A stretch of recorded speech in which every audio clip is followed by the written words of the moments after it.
back. WNST, Towson, Baltimore, and Baltimore Positive. We are positively into a fresh new start and a new chance. It's a new year. It's 2022. We're going to be getting the Maryland Crab Cake Tour back out on the road, presented by the Maryland Lottery. By the way, I got my orange because it's going to be baseball season, especially for this guy here. We're going to be at Nacho Mama's next week, starting off the 2022 campaign. I got a lot of ideas, a lot of conversations to have, including a lot of Ravens non-playoff related off-season conversations. Don Mohler and I got together in our usual spot, section 513, row 1. He's in row 2. We've been doing this for well over 2 decades now. I'm getting to the end of my run. I will take that up with Chad Steele and the Ravens organization at a time when I feel it's appropriate.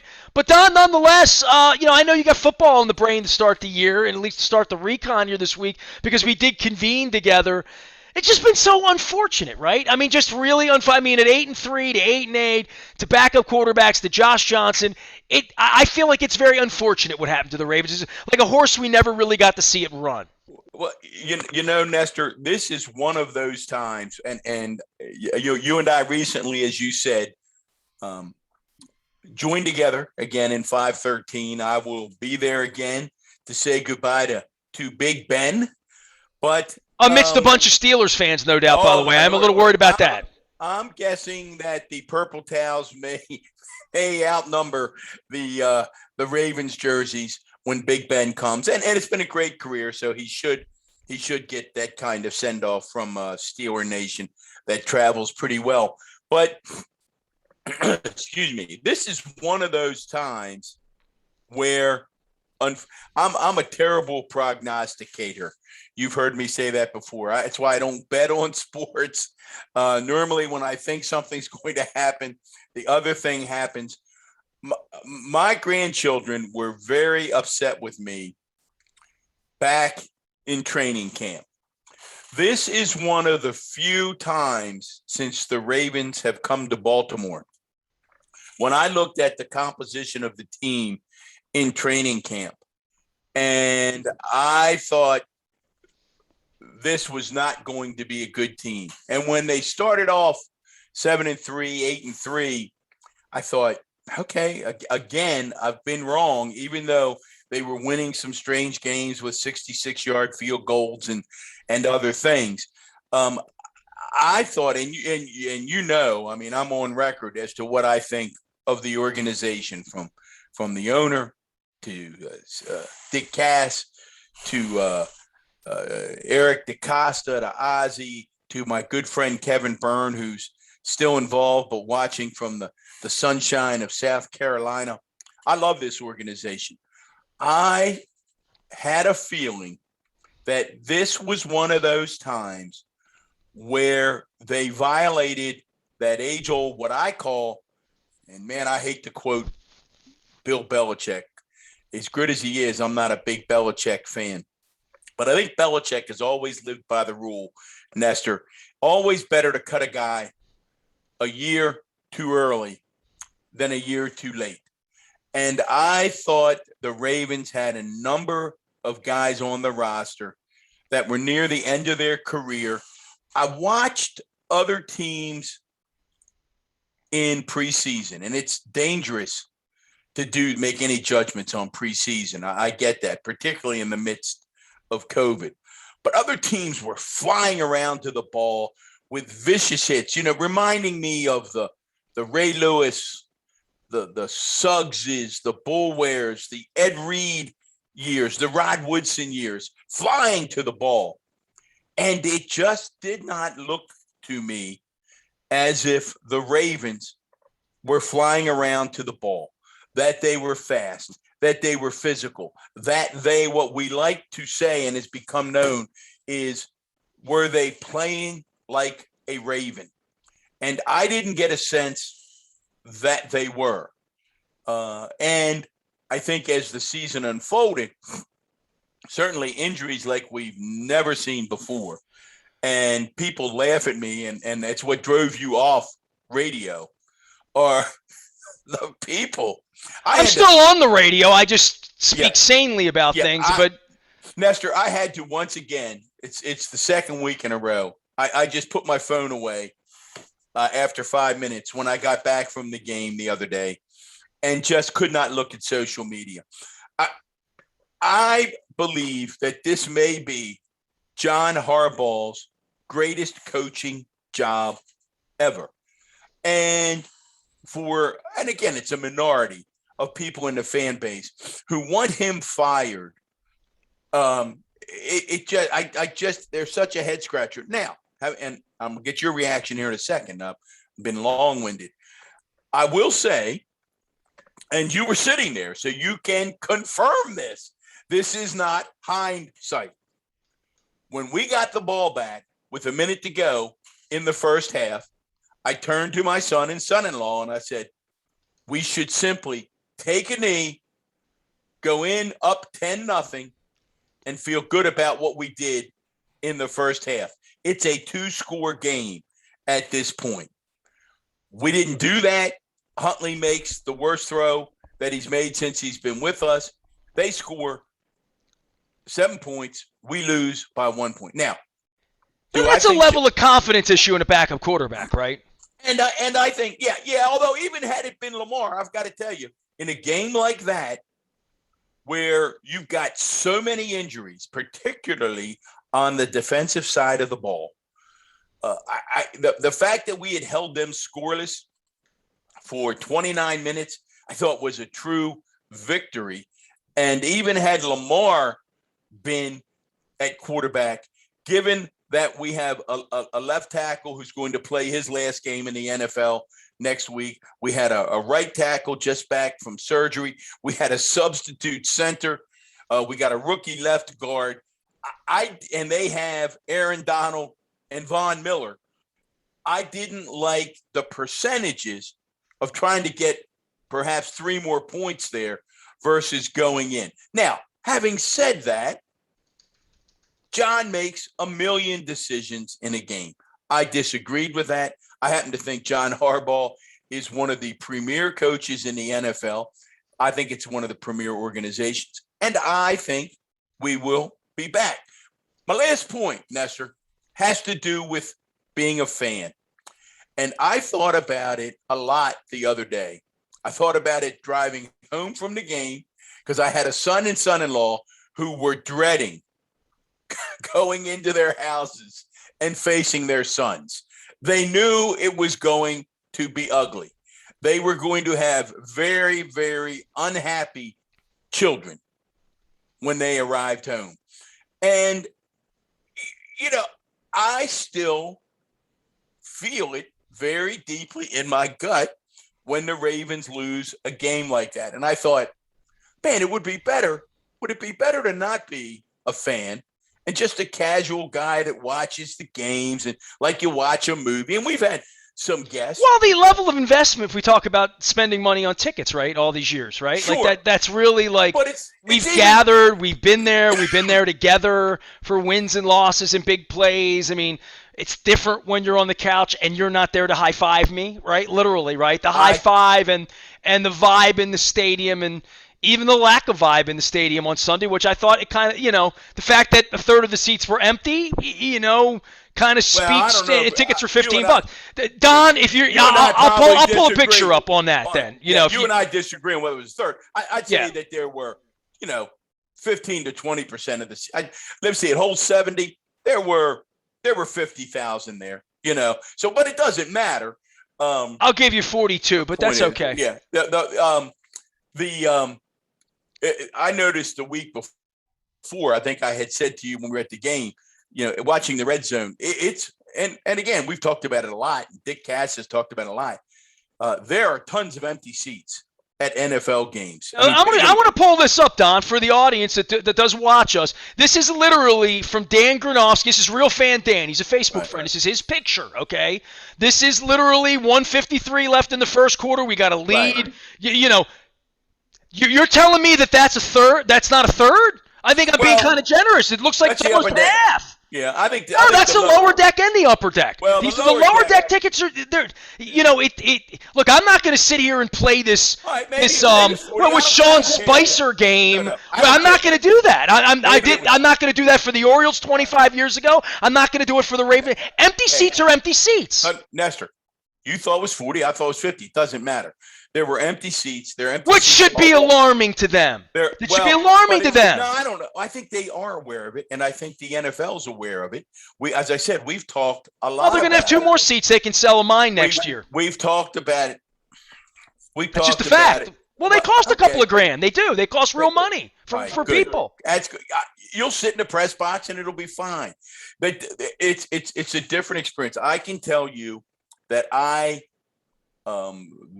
right around Christmas, the Christmas game, when COVID was really spiking, we maybe should have done it yesterday as well, but we masked up. We all tested, by the way, before a sign of the times. All 3 of us tested before we went to the game yesterday morning. We masked up. As you saw, we stayed masked throughout the game. I did not like watching a home game in front of my television. I tried it a couple weeks ago when we aired in the side of caution, and I said I don't like it either. By the way, for the record, I don't like. I would way rather be at the game. The whole atmosphere, the band, the whole thing, the walking to the game, the walking back. I like the whole. Now you're making the case. If you want to get real about the show, do a real recon here. You're making the case for why I'm so offended that they think I need to sit in the press box and leave my wife in the upper deck. No, you're making the case. No, well, I care about it. It's my show, so I'm going to talk about it. So how about this? Here's the deal. Here's the deal. I don't like sitting behind glass in a press box. It's not the same. It's not. I lost my team for 13 years. So to have my team taken away from me, the things that you're talking about loving at the game, I love too. I love all of that. That's why I spend the money. That's why I bought PSLs. That's why I travel on the road. That's why I sat in the seats the last 13, 14 years even when their Wi-Fi didn't work well enough for me to do my job, which is tweeting and social media and being a person who covers the team, that you're making the case for why I'm so pissed off. No, because I love the band, I love the bowl of the stadium, I love my seats, I love my view, I love my city, I love my football team, I love all of that. So to be told that I can't experience the game that way tells me watching the game at home for zero money starts to sound like what everybody else does, which is the beer's over there, the bathroom's over there. I'll go to Pizza John's, I'll go to Fadley's, I'll go to Costas, I'll get food, I'll go to Wise Markets and shop. I'll bring food home and I'll enjoy it that way. You never went to the road games, dude. I invited you on road games year after year. I got a bus, you never thought about getting on a bus to go to Buffalo or to go to the Meadowlands. Like the road game, you have your own sort of temple that you do every week, right? I understand. No, the road games did not appeal to me for a variety of reasons. One, it typically didn't work with my work schedule. I didn't like the idea of many times having to fight through airports and get back late at night and jump up and go to work early at 6, 7 o'clock. But you love traveling. You don't love flying? I do. No, I don't love. I'm not afraid of.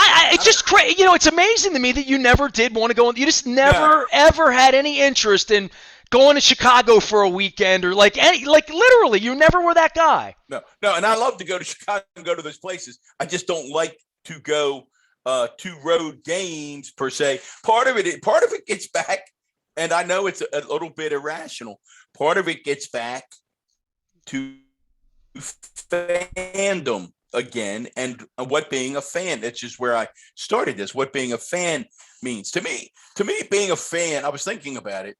I think of the young people that I've counseled over the years who are in a breakup, have been in a long relationship, they break up, or unfortunately someone ends up in a divorce, and they say, I wish I hadn't done it. I wish I hadn't fallen in love. I don't think I'll ever do that again. And I always, you always try to talk those folks off a ledge. And you say, wait a minute, you have to understand that think of all the times you had and the joy and the great moments. And in order to feel as low as you feel now, it means you had to have cared. And having cared is what life is all about. We've got to care about something. So that to me is sort of like fandom. When I say to myself, would it be easier to just say, I'm just going to be a casual fan? First of all, you can't just wish it. I've been a fan since I was 3 or 4 years old, right? So you can't just say, well, now I'm going to become a casual fan because it will hurt less.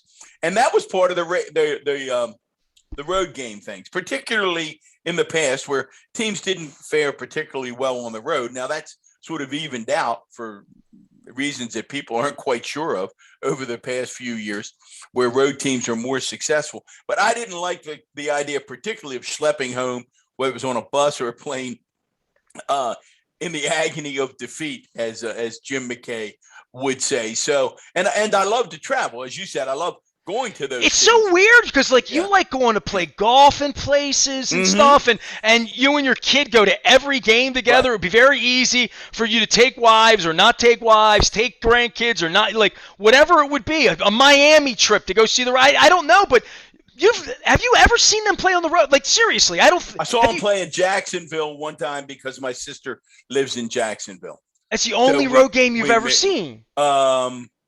And Yes. I would venture to say, in the 26 years that we've sat together at the games, I don't really remember, even when you were CE or whatever, I don't remember you not being in the seats behind me. Probably in the same way you don't remember me ever not being in the seats in front of you, right? The recent game that we skipped because of COVID, I think is the only one. We were there during the snowstorm when the stadium there were 30,000 people there, and we sat through the snowstorm. So no, you're right.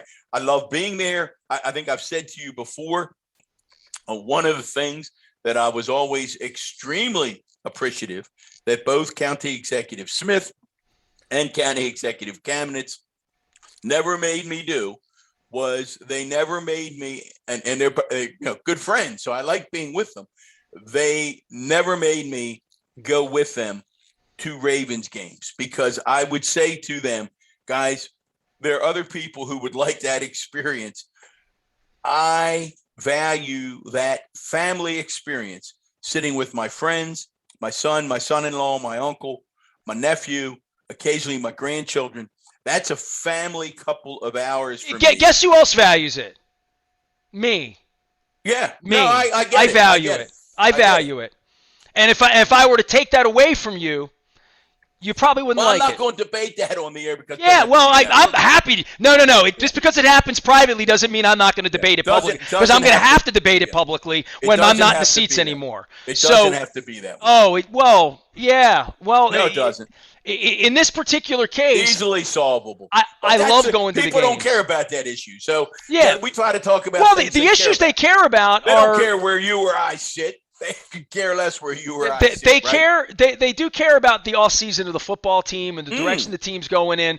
And this is a week where if Lamar's healthy, do you play him? Do you not play him? I don't. Well, my son raised a great question this morning on social media. He said, by his calculation, if you lose next week, you get the 15th pick in the draft. If you win, you get the 18th. DaCosta, and I think this speaks to where Eric thought maybe this team was heading, Nestor, right? He stockpiled at this moment 10 draft picks. Now, I'm not sure if they're still scheduled to get a couple compensatory after the season or not. He may end up with 11 or 12 draft picks. And Jeff's question was, would you rather, since you're not going to get in, I mean, Jacksonville's not going to beat the Colts. Since you're not going to get in the playoffs anyway, do you want to win or want to lose? That's your question about Lamar. Unless I don't want to lose. I just don't want to run Lamar around gimpy. Truly, yeah. I'm not trying to lose. That I'm not video, playing for a draft pick. Nobody out there be playing for a draft pick. That guy we saw in the video posted by, I guess it was Jamison Hemsley last week, that guy isn't going to be ready to play 100% next week. I mean, when I saw he couldn't even run a straight line, he looked gimpier than me, and I'm a 70-year-old guy who's gimpy, for crying out loud. So, he did not look good. Listen, I think the bigger question, Nestor, and you mentioned it, is the offseason. What a big one for Eric, because I think There are so many holes in this team. As a matter of fact, I was going through the roster thinking about this morning in our chat. I would tell you that there is only, and this is weird for the Ravens organization, right? I think there's only one position where we're set, and that's wide receiver. Now, when in the history of the Baltimore Ravens have we ever said going into the offseason, we're set at wide receiver? Other than that, I don't think we're set anywhere. I think, and particularly on the defensive side of the ball, I am absolutely, and I don't know how you feel about this, Nestor. I don't think, we were talking about this in the car, I don't think you can win in the NFL unless you have at least one, and I probably would lean to two stars on defense. And we have none.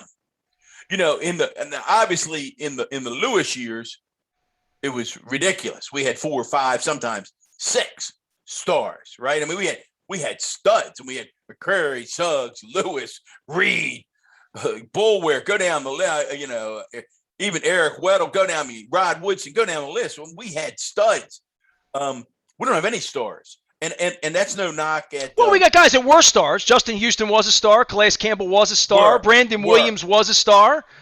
Right. Correct. No doubt. That's where I think, that's what I'm saying.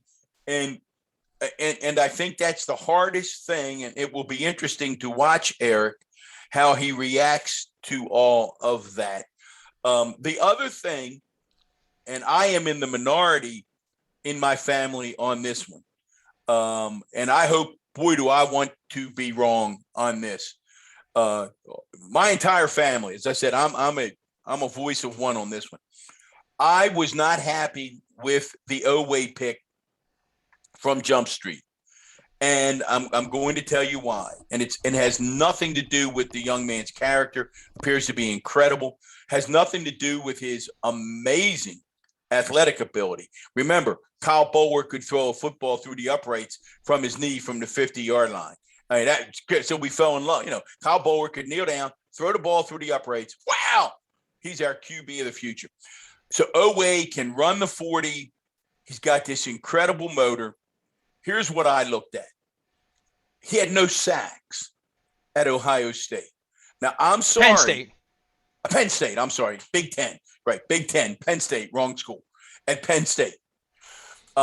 If you aren't getting sacks in the Big Ten, something tells me it's a reach to get sacks in the NFL. And it's not unlike the Larry Bird story and your buddy Shaughnessy, who's written a book about Bird right now, right? He couldn't play but nobody in the SEC where he wanted to play wanted him. White guy, can't jump, slow.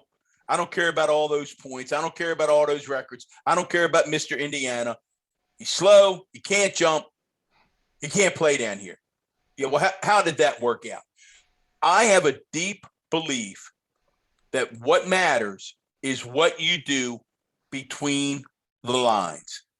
Not the eye test, not what it looks like, but what you do. So and again, Acosta, he knows 9,000 times what I know and those guys about football. But I hope we move to start drafting guys who have done it. The other thing, Nestor, and you've watched it, I think, and I'm hearing rumblings, I think it's time, knowing Bisciotti, don't know him personally well other than to say hi to him, and he's always been very cordial when I've been in his presence.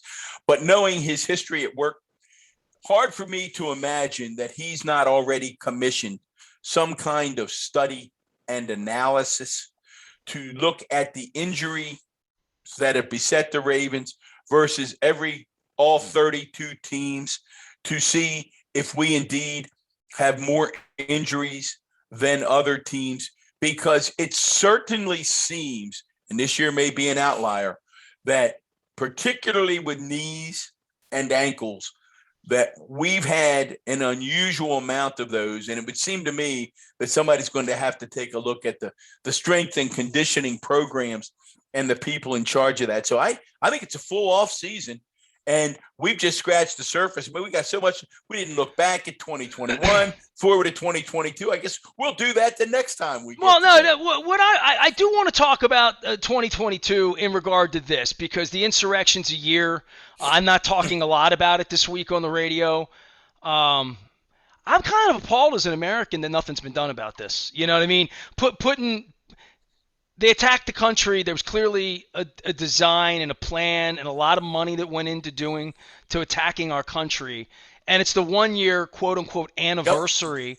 And the people who did this are trying to take a victory lap still. I'm appalled. I really am. Like, I worry for our future when we're going to allow what happened a year ago to stand. Because if that would have been Muslim people, people of a different color, people from a different place, if our capital was attacked by anyone, there would have been hell to pay, except for them, because there's some perception that these are Americans in their minds. Wait, what a segue, and teeing it up really for next week. I think what you just said is powerful. Had those attackers been African American, there would have been hundreds of African American dead on the streets of Washington, D.C. The problem is, Nestor and Linda and I were just talking about this morning. I don't think anything is going to happen. And even if it were, and it's the crime of the century. Even if the findings were as explicit as we think, it does not matter as long as 70% of the Republican voters have been duped to believing that Donald Trump won the election. Donald Trump won. He won the information war. He's exhausted the rest of us. Even someone like me, who tries to read and watch as much as I can, have cut back because I find it exhausting. Our good friend who's been on the show, Laszlo Boyd, one of the brightest, thoughtful people I know, has just written a piece suggesting that, beyond hyperbole, maybe it really is time to simply divide into two nations and stop this constant gridlock and constant battle and create two separate nations, one of the blue Well, it's states. Two different ways of life that we want at this point. It's very, very obvious to me and the people around me that believing in bullshit because Donald Trump said it has become a way of life. I mean, it's really Orwellian. It's disturbing. It's also disturbing what a painfully less than mediocre human being he is. You know what I'm saying? Well, like that it's that this shocked. Clown is the guy that they're following. It's amazing to me. It really is. This is your guy. This is your guy. It's one of the great mysteries of the 21st century that an absolute carny with not one redeeming quality in his nature has been able to dupe 70 million people. And again, I've written about it. We've talked about it. We'll talk more about it next week. Things that we thought were impossible 3 years ago when we began this program, for sure. We thought, like anything else, even the Nixon people came around that he was a criminal. You know what I mean? Like, and it was, and the stuff that's happened right before our very eyes that we've been told to not believe is Orwellian. I mean, it should frighten people that the people who did this to DC policemen, to threaten democracy, that a year later they're still sitting in seats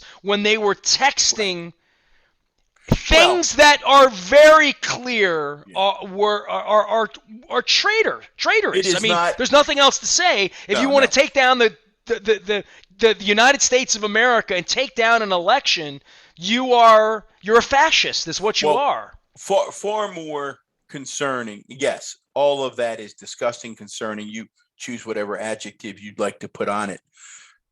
All of that, as disturbing as it is not nearly as disturbing as the quiet thing that's taking place right before our very eyes.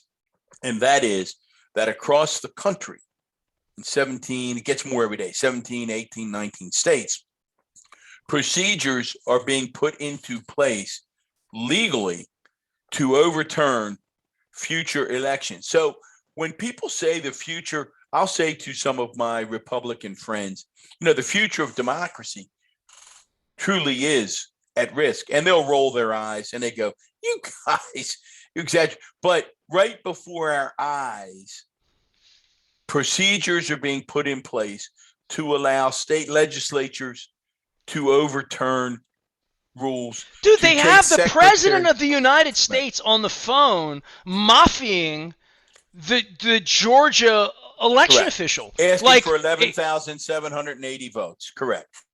Mafia style. And he's having press conferences on a beach in Florida. It's insane. No. This is, Nestor, I know you don't have much time, particularly now. Hey, we got to close that, man, because we got to close out the segment by talking about the clock is ticking and you're packing up and the boxes are you can't even get to your windows because you're packing. And you don't have much time to watch anything. But there's a movie that Max Weiss, our buddy Max, has tweeted about on Netflix right now called Don't Look Up, and it's not a great movie. It's not an Academy Award-winning film. Got an incredible cast: Leonardo DiCaprio. Did you watch the movie? Meryl Streep. Yeah, I did, Jonah. And I watched it. Max wrote something snarky about it. So I texted her and I said, well, you talked me out of it. She said, no, watch it. Because even though it's not a great film, it is a pretty interesting social commentary. And in it, it's a wag the dog thing, right? Literally, right? It's a satire. Yeah, it's Trump administration. Meryl Streep plays Donald Trump. But one of the scariest and most poignant moments in the film, spoiler alert, those of you who haven't seen it, turn us off, go see it, and then come back and play this again. But at the end of the film, we're probably a minute out from the world blowing up as this meteor hits it. That's the whole theme of the thing. This meteor is about to hit the world, but the Trumpites and the MAGites, that doesn't fit their narrative. So they're not going for that. And they simply tell people to don't look up and everything's going to be okay. That's just don't look up. Listen to me. That's Meryl Streep. And with a minute to go, they flip to the Fox News component of Don't Look Up. I forget what they call it in the movie. And of course they're going, and today, in even better news, they are ignoring, the world is blowing up in 1 minute and on the Fox News. But at least we can say Merry Christmas. But at least we can, yeah, exactly right. There's no war on Christmas. So we are in an ugly time. One last thing, Nestor, before we get out of here. I did see, and this, I'll get some more info on this for next week. I'll do some research for us.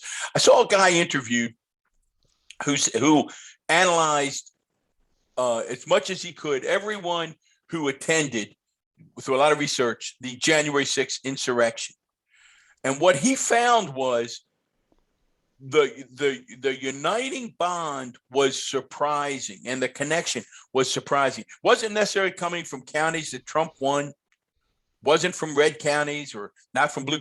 The uniting piece was the overwhelming number of people who attended January 6th. Had people of color move into their neighborhoods. That's it. You saw it. That's exactly right. Saw their neighborhoods changing. And I thought, wow, let's all just go to 10,000 feet and think about what that means and wish for a better 2022. So let me, inquiring minds are following you. Are you ready? Are you packed up? Are you and Jen? Is the car packed? Are the Beverly Hillbillies heading out? Are you ready to go? If people don't care where I sit, they're not going to care where I move to. So, I don't care where you move, but they want to know that you move safely and that you're out and you're all. I'll let you know when I get there. I'll be fine. I mean, I made it from Dundalk to White Marsh, back to Dundalk, back to downtown, with various stops in Towson and other places. But, there you go. I would say this on living somewhere, because I know rates are going up, and Woo. I don't have anything in my mind that there's a place I want to be for the next 18 years, the way I was Right. here for 18 years. Because when I moved here, I really thought I might never leave, and we might never have left had the city gotten better instead of worse, had COVID happened, had real estate been what we thought it would be downtown. The end of leaving downtown was something I never really considered until it was time to go.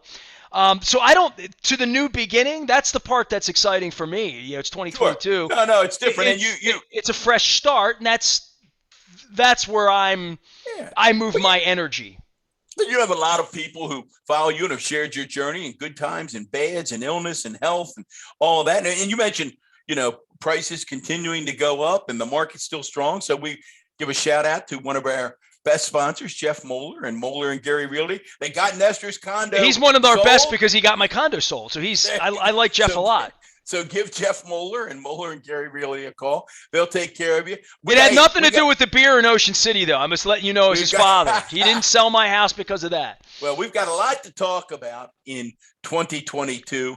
We've got some interesting Baltimore positives down the way, and it's a big year, man. You got all kinds of sponsors, and the station is growing, the podcast is growing, and you're moving on up. Well, the Crab Cake Tour's moving along. It's all presented by the Maryland Lottery. We're going to let ourselves play. We're going to be at Nacho Mama's next week to start the party. And then after that, I'm putting a full slate together into the winter, into the spring. I'm not going anywhere. We're here to stay. He is Don Mohler, former Baltimore County executive and former guidance counselor to me at Dundalk High School, 1982-83. We are WNST, AM 1570, Towson, Baltimore. That was the Recon, and this is Baltimore Positive.